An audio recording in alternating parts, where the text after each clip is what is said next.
Get my damn theme music going there. Come on.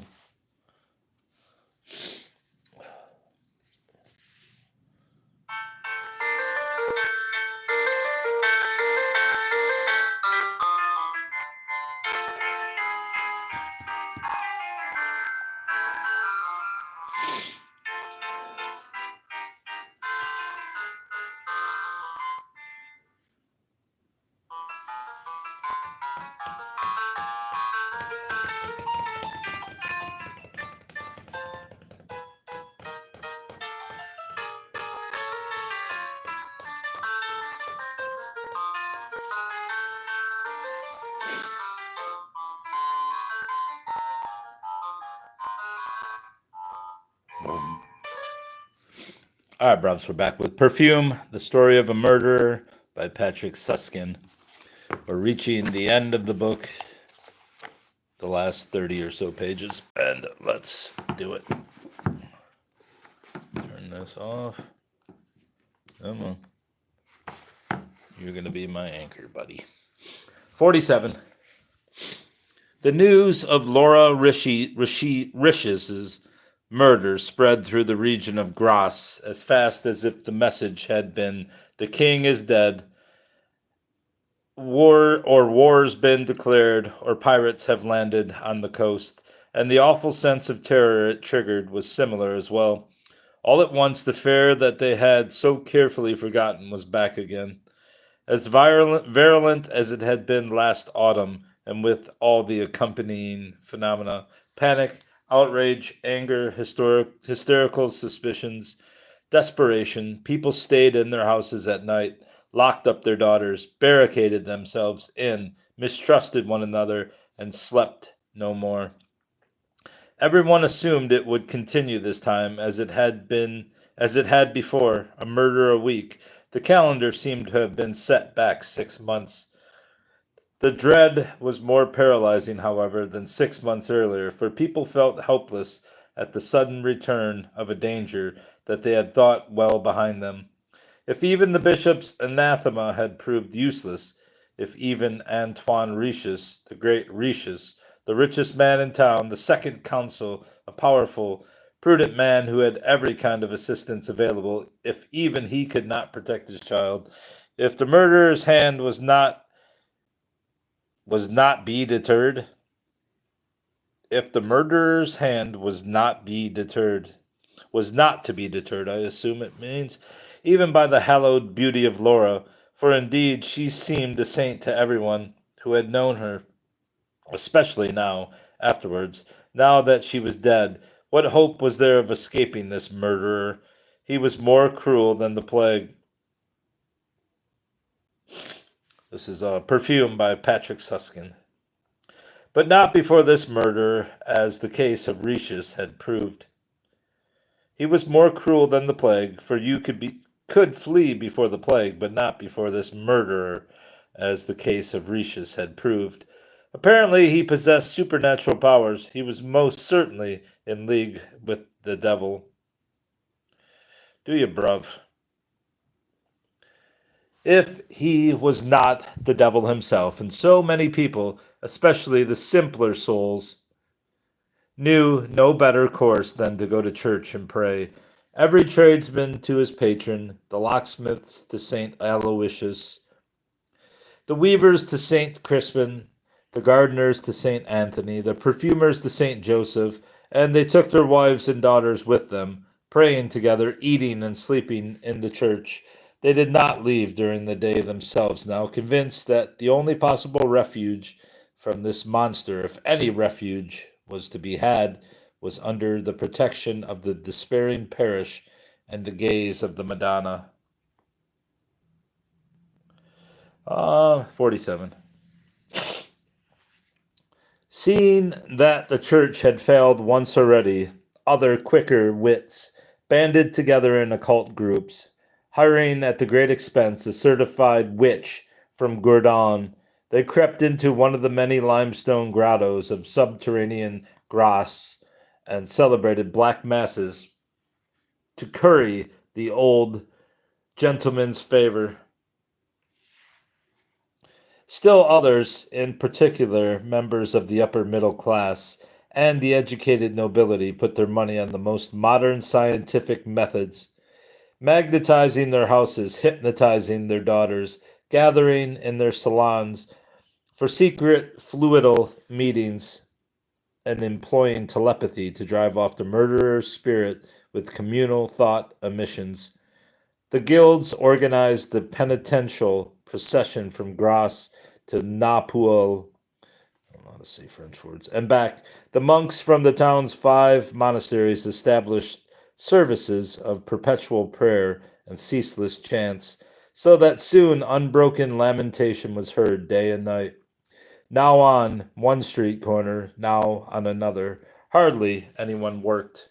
Sounds like now. Thus, with feverish passivity and something very like impatience, the people of Grasse awaited the murderer's next blow. No one doubted that it would fall, and secretly everyone yearned to hear the horrible news, if only in the hope that it would not be about him, but someone else. This time, however, the civil, regional, and provincial authorities did not allow themselves to be infected by the hysterical mood of the citizenry. For the first time since the murderer of maidens had appeared on the streets, well-planned and effective cooperative efforts were instituted among the prefectures of Grasse, Draguignan, and Toulon, among magistrates, police, commissaries, parliament, and the navy. This cooperation among the powerful arose partly from the fear of a general civil uprising, partly from the fact that only since Laura Rishi's murder did they have clues that made systematic pursuit of the murderer possible for the first time. The murderer had been seen. Obviously, they were dealing with the ominous journeyman Tanner, who had spent the night of the murder in the inn stables and disappeared the next morning without a trace. According to the joint testimony of the innkeeper, the groom, and Rishis, he was a nondescript, shortish fellow with a brownish coat and a coarse linen knapsack. Although in other respects the recollections of the 3 witnesses remained unusually vague, they had been unable to describe the man's face, hair color, or manner of speech. The innkeeper did add that, if he was not mistaken, he had noticed something awkward or limping about the stranger's posture and gait, as if he had a wounded leg or a crippled foot. Armed with these clues, 2 mounted troops had taken up pursuit of the murderer by noon of the same day, following the Maréchaussée in the direction of Marseille, one along the coast, the other taking the inland road. The environs of La Napule, no, I'm botching that, were combed by volunteers. 2 commissioners from the provincial court at Grasse traveled to Nice to make inquiries about journeyman tanners. All ships departing from the ports of Fréjus, Cannes, and Antibes were checked. The roads leading across the border into Savoy were blocked, and travelers required to identify themselves. For those who could read, an arrest warrant and description of the culprit appeared on all the town gates of Grasse, Vence, and Gourdon, and on village church doors. Town criers made 3 announcements daily. The report of a suspected clubfoot, of course, merely confirmed the view that the culprit was none other than the devil himself, and tended more to arouse panic among the populace than to bring in useful information. But only after the presiding judge of the court in Grasse had, on Richis's behalf, ordered a reward of no less than 200 livres for information leading to the apprehension of the murderer, did denunciations bring about the arrest of several journeyman tanners in Grasse, Opio, and Gourdon, one of whom indeed had the rotten luck of limping. They were already considering subjecting the man to torture despite a solid alibi supported by several witnesses, when 10 days after the after the murder, a man from the city watch appeared at the magistrate's office and gave the following deposition.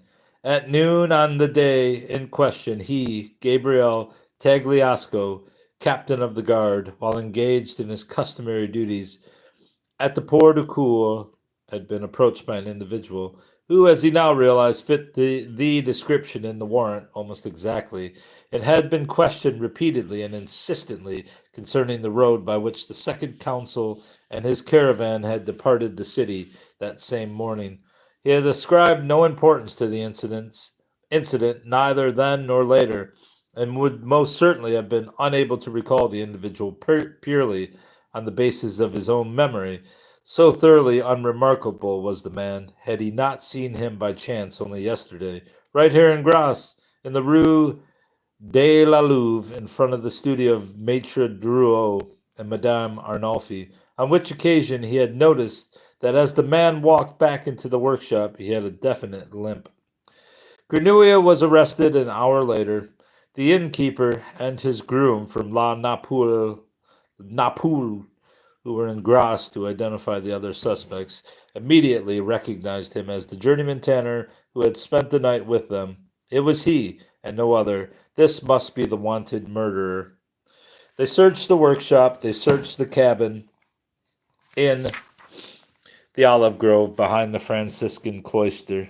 In one corner, hardly hidden, lay the shredded nightgown, the undershirt, and the red hair of Laura Ricious, and when they dug up the floor piece by piece, the clothes and hair of the other 24 girls came to light. The wooden club used to kill the victims was found, and the linen knapsack. The evidence was overwhelming. The order was given to toll the church bells.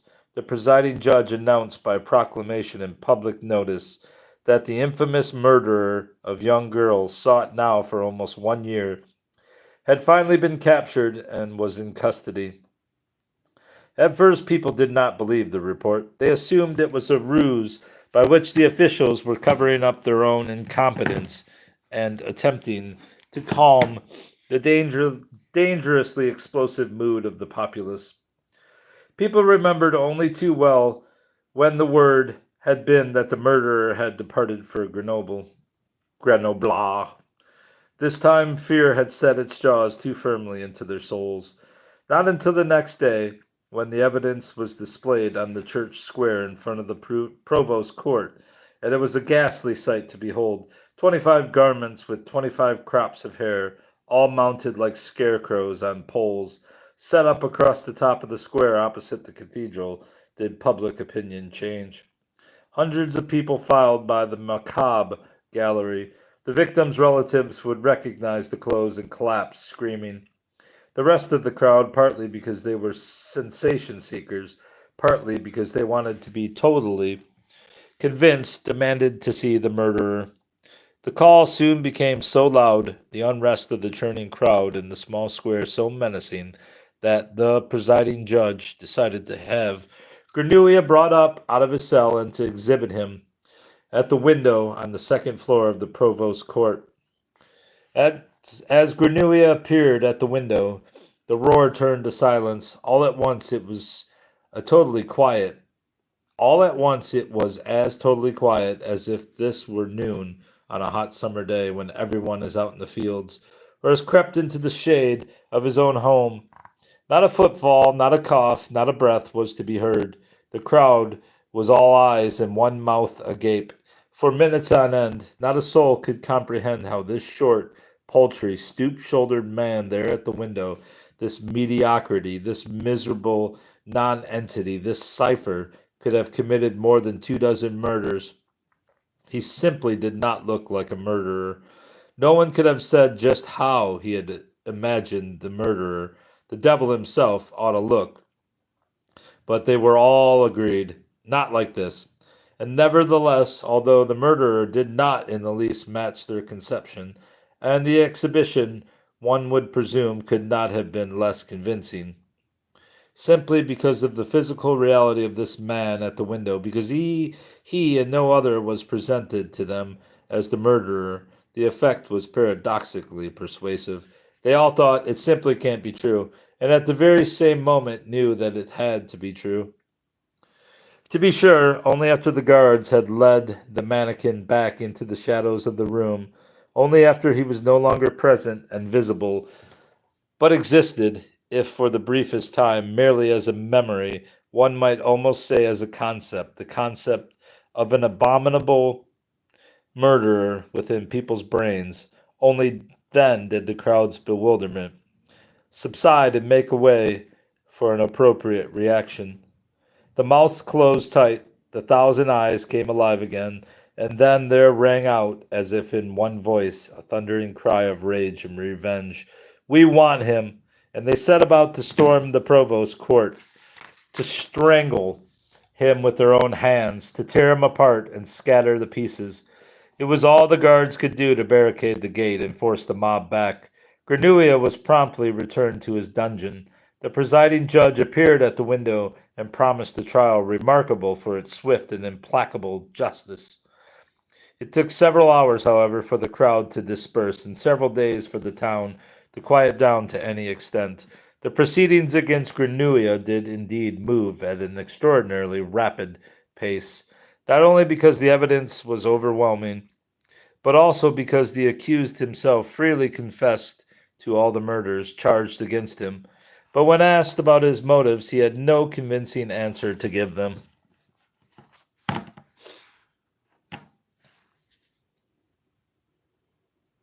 His repeated reply was that he had needed the girls, and that was why he had slain them. What had he needed them for, or what was that supposed to mean? He needed them. To that he was silent. They then subjected him to torture, hanged him by his feet for hours, pumped him full of 7 pints of water, put clamps on his feet. Without the least success, the man seemed immune to physical pain, did not utter a sound, and when questioned, again replied with nothing more than, I needed them. The judges considered him insane. They discontinued the torture. Hey, what stopped torturing him? He's fucking crazy. The judges, the fact that he murdered 24 people should have given you that hint. The judges considered him insane. They discontinued the torture and decided to bring the case to an end without further interrogation. Wonder what 7 pints of water would do to you. Besides piss. The only delay that occurred after that was a legal squabble with the magistrate of Draguignan, in which jurisdiction La Napoule was located, and with the parliament, I still don't know this, Ike, both of whom wanted to take over the trial themselves, but the judges of Grasse would not let the matter be wrested from them now. They were the ones who had arrested the culprit. The overwhelming majority of the murders had been committed in the area under their jurisdiction, and if they handed the murderer over to another court, there was the threat of the pent-up anger of the citizenry. His blood would have to flow in Grasse. On April 15, 1766, a verdict was rendered and read to the accused in a cell. The journeyman perfumer Jean-Baptiste Granouilla, it stated, shall within the next 48 hours be led out to the parade ground before the city gates, and there be bound to a wooden cross, his face toward heaven, and while still alive be dealt 12 blows with an iron rod, breaking the joints of his arms, legs, hips, and shoulders, and then, still bound to the cross, be raised up to hang until death. The customary act of mercy by which the offender was strangled with a cord once his body had been crushed was expressly forbidden the executioner, even if the agonies of death should take days. The body was to be buried by night in an unmarked grave in the knacker's yard. Granouilla received the verdict without emotion. The bailiff asked him if he had a last wish. No, nothing, Granouilla said. He had everything he needed. A priest entered the cell to hear his confession, but came out again after 15 minutes with nothing accomplished. When he had mentioned the name of God, the condemned man had looked at him with total incomprehension, as if he had heard the name for the first time. He then stretched out on his plank bed and sunk at once into a deep sleep. To have said another word would have been pointless. During the next 2 days, many people came to see the famous murderer at close range. The guards let him peek through the shutter in the door and demanded 6 sols per peek. An etcher who wanted to prepare a sketch had to pay 2 francs. His subject, however, was a rather disappointment. The prisoner, bound at his wrists and ankles, lay on his plank bed the whole time and slept. His face was turned to the wall, and he responded to neither knocks nor shouts. Visitors were strictly banned from the cell, and despite some tempting offers, the guards did not dare disregard this prohibition. It was feared the prisoner might be murdered ahead of time by a relative of one of his victims. For the same reason, no one was allowed to offer him food. It might have been poisoned. During the whole period of imprisonment, Granuia's food came from the servants' kitchen in the bishop's palace and had first to be tasted by the prison warden. The last 2 days, however, he ate nothing at all. He lay on his bed and slept. Occasionally his chains rattled, and if the guard hurried over to the shutter, he could watch Granuia take a drink from his canteen, then throw himself back on his plank bed and go back to sleep. It seemed as if the man was so tired of life that he did not want to experience his last hours awake.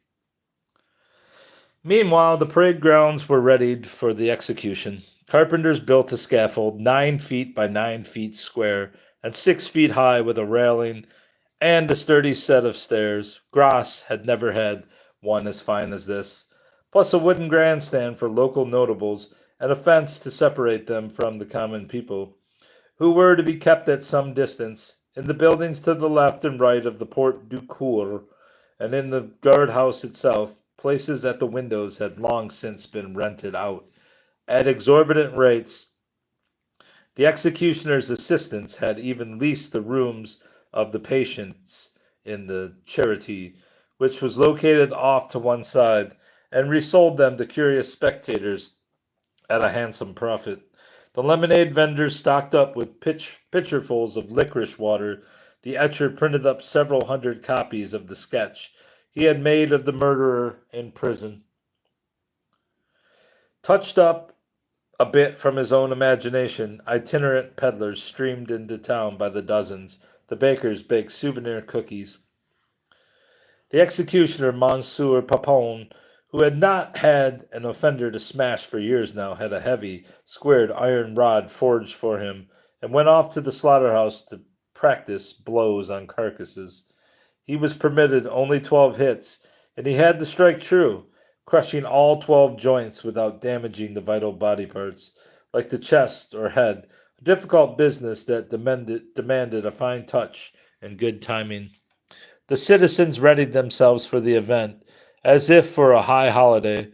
That there would be no work that day went without saying. The women ironed their holiday dresses, the men dusted off their frock coats and had their boots polished to a high gloss. Whoever held military rank or occupied public office, whoever was a guild master, an attorney at law, a notary, a head of a fraternal order, or held any other position of importance, donned his uniform or official garb along with his medals, sashes, chains, and periwig powdered to a chalky white. Pious folk intended to assemble immediately afterwards for religious services. The disciples of Satan planned a hearty Luciferian mass of thanksgiving. The educated aristocracy were going to gather for magnetic seances at the manors of the Cabri, Villanuevas, and Fontmachal. The roasting and baking had begun in the kitchens. The wine had been fetched from the cellars. The floral displays from the market and the organist and choir were practicing in the cathedral. In the Riches' household on the Rue Droit, everything remained quiet. Riches had forbidden any preparations for the day of liberation. As people were calling the murderer's execution day, it all disgusted him. The sudden eruption of renewed fear among the populace had disgusted him. Their feverish joy of anticipation disgusted him.